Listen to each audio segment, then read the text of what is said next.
ओम काळेश्वरी नमो भगवती। जर तुम्ही ही घरामध्ये चेडा ठेवून पूजत आहात तर हा व्हिडिओ तुमच्यासाठी आहे। सर्वांना तर माहिती आहे की महाकालीने काळूबाईचा अवतार हे लाख्यासूर मर्दनासाठी घेतलं होतं, पण हे अधुरं सत्य आहे। त्या काळात लाख्यासुरासोबत अजून एक राक्षस होता, तो होता लोभासूर। आणि या लोभासुराने अनेक अशा चेड्या गोट्यांना तांत्रिकांना एकत्र घेऊन जनसामान्यावर अनेक अशा तांत्रिक विद्या आणि चेडेगोट्यांना मुक्त करून सोडून दिले।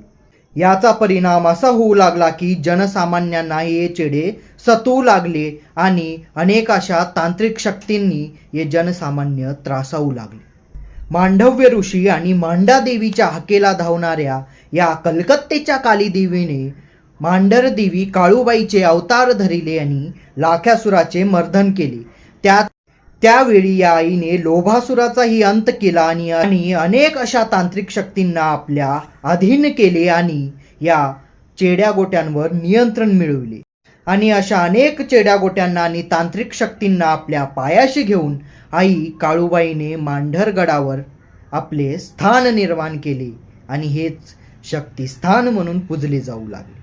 पण अट एकच होती, ती म्हणजे जोपर्यंत देवी तुझे भक्त स्वतः मला पुकारत नाहीत, स्वतः मला त्यांच्या घरी घेऊन जात नाहीत, स्वतः माझी पूजा करत नाहीत, तोपर्यंत मी कोणत्याही जनसामान्याच्या जीवनामध्ये उतरणार नाही।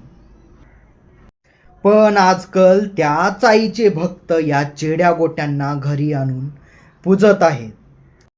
लक्षात ठेवा, घरामध्ये चेड्या गोट्याची शक्ती नियंत्रित होणार नाही।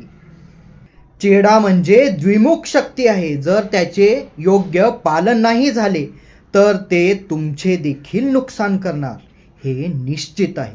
तुम्ही अनेक चेड्या गोट्यांना पूजत आहात। माझा तुम्हाला प्रश्न आहे, का तुम्हाला त्या काळूबाईच्या शक्तीवर विश्वास नाही?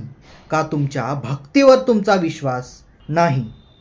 लक्षात ठेवा, चेडा ही बिना डोरची शक्ती आहे आणि त्याला नियंत्रित करणं हे फक्त आई काळूबाईच्याच हातात आहे। म्हणून चेडा घरी आणून जनसामान्याच्या जीवनांमध्ये त्याला मुक्त करून आई काळूबाईच्या विरोधात जाऊ नका। ओम काळेश्वरी नमो भगवती आई राजा उदो।